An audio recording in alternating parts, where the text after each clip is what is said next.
ame aɖe le Mawu ƒe gbe se gaƒoƒo ya mea. Ame aɖe le Kristo ƒe egbe sem gaƒoƒo ya me mahã la.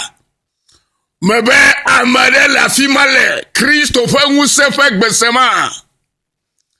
O nɔviyewo, Yesu nyo lo. Yesu nyo. Yesu nyo. Na le Yesu me. Na nye Yesu tɔ. O nɔviye. Woade wo asi na gbɔgbɔvɔwo. Woade wo asi na futɔwo, ketɔwo, vɔɖitɔwo, akplɔwo. Ave da asi na amewulawo. Gake la Aƒetɔ Yesu Kristo aɖe le woƒe asi me. Eɖe nye hã le futɔ nye woƒe asi me.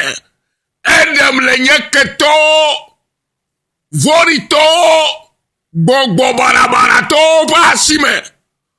O nɔviye, ne wode wo asi la, o Yesu aɖe wo le futɔwo ƒe asi me. Ne wode wo gbɔgbɔvɔwo ƒe kpɔkplɔ te la, Yesu aɖe wo le woƒe asi me. Elabe woŋlɔe ɖi bena evɔ aɖeke maɖi kpe ame dzɔdzɔ o. Ke vɔ aƒo go ame vɔ̃ɖiwo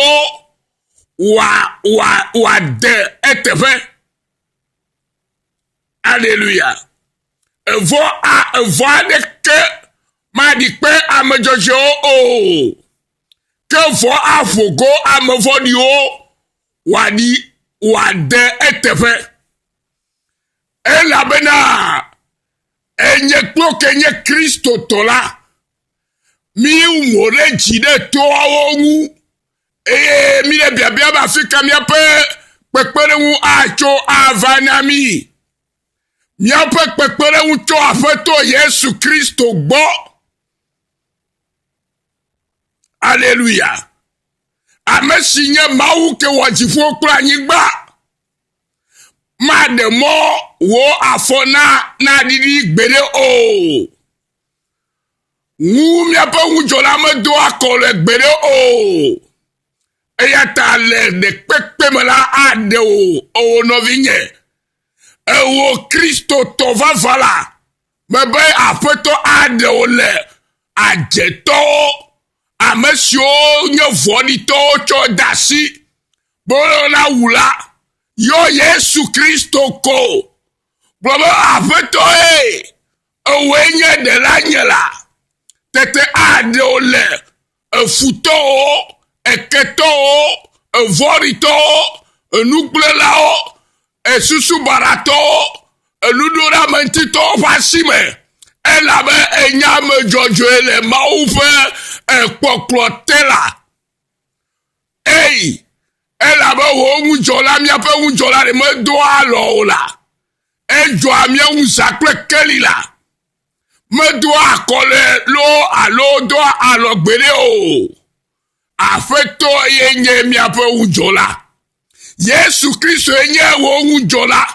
Aɖewo le xevimɔtelɔ katã va doboli me. Eye wòawɔ nyuie na o. Ne egbe yɔ Yesu aƒe ŋkɔ le xaxawo me ko. Le fi ke wova de wo asi le. Megatsi dziwo zikpui kpɔe na gblɔ be Aƒetɔ Yesu to woe menye. Nyematsi adzogblaso ƒe asi me o. Nyematsi gbɔgbɔ gbedeguwo ƒe kpɔkplɔ te o. Nyematsi adzetɔwo ƒe kpɔkplɔ te o. Tete Yesu aɖe o. Yesu aɖe eɖokui fia o. Eye wòaɖe o. Elava abe ɖevi fe bebevi ene. Tete la kpɔe. Eye wòaɖe o. Nukunutɔe. Yewo futɔwo akahe. Vɔɖitɔwo akahe le ŋuwo. Eye wo ŋutɔ ƒe yi siwo tsɔ la. Ala ƒo ɖe woƒe dziwo. Elabe woŋlɔe ɖi bena woawɔ avu kple mi woado kpe kokokokoko. Elabe Aƒetɔ be le kple mi le esia yi. Eya ta ne zato la. Eluka o. ejinu ezadola a kekele la krena o eye hamadu le kekeme alo le exame o afeto akpo ta o tso vo kata me akpo wo agbeta afeto akpo ta o le wo enu ona de sia de me tso fifia ide mavo me o no vi Yesu edu jinami lo Yesu edu jinami la Yesu edu jinami lo Yesu edu jinami la oh wa provide dasila gake yo Yesu fon kola yo Yesu Kristo fon kola wa majojere la filia oh ochowo agbebe dasine gbogbo foto gake Yesu Kristo de nye pe ole o fe popotela ho seloviye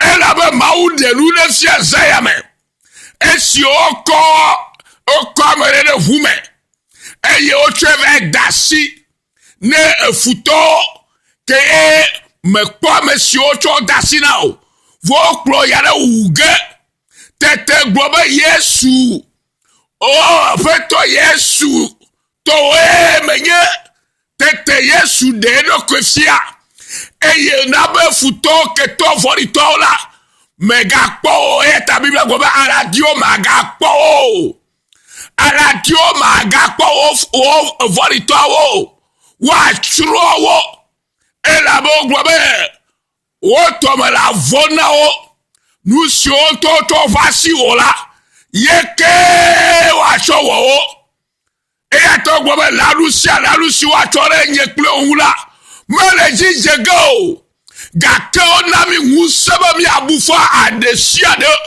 si chore mi atile vorenu eya ta globe futo keto vorito busuto gbogbo makomakoto gbedeguto gbogbo vivitime gbogbo to kwata sikele yefen koyo la fiere alo treve dasi la fiere la wa tona duo tofo la o wa oda no tofo fuo yoda mu abo wo ino le Yesu Kristo fan kwaji le Yesu Kristo fan kwaji le Yesu Kristo fan kwaji ela bena nye klominya amejojwe mawu sekata tofe duko o yira o novinye o ya o ga yira oke edu o ketoji miedu miapo futoji miedu ajetoji miedu gbogbo fotoji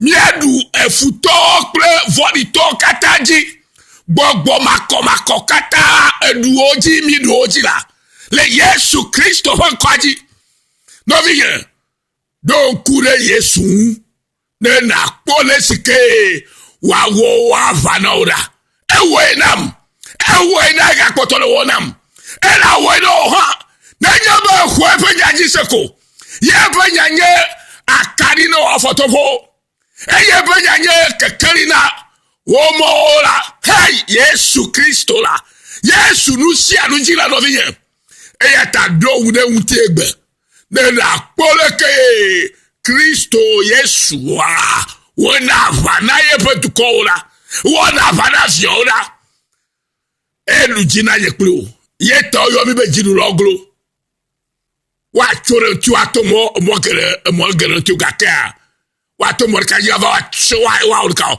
wa sito mo adareji adio magapo adio keto futo to chore mo la magapo ela ba feto la chuno forito ela bo gbo ma je kro na feto o gba Yesu wo kro lo mo na je o ma je o Yesu wa de lo mo de fuwe mo ma fuwe mo ta o afeto la churo o e to churo o e to churo bi amojojo hu bono ade o fe e vori nyenye afia ga ka afeto Yesu gbele me na o e gba ogudugudu e ta no viyen no le Yesu mekola bo vori ke gbado o lo ma o de ira o ne ga ira oke ne ga no yo olugbe siagbe ela be maule ye fogu se defia na viye nenye be enye tola ala pongu se yo Fais do la besoin me blibo. Ye la nyabe. Me ye fara me nyayo. Mawe ye mawu. Eyira o. Eyira mi. Eyira monsieur Katayeto. Eyo donpe. Akaba kwe subola o. E donpe. E pete kuto o. E donpe. Ajeto o. E donpe. Gbogbo makoto kata. Yo chi. E wa tofe yi foro o tofe chi. Wa tofe yi o chore. Ye foro wa tofe chi.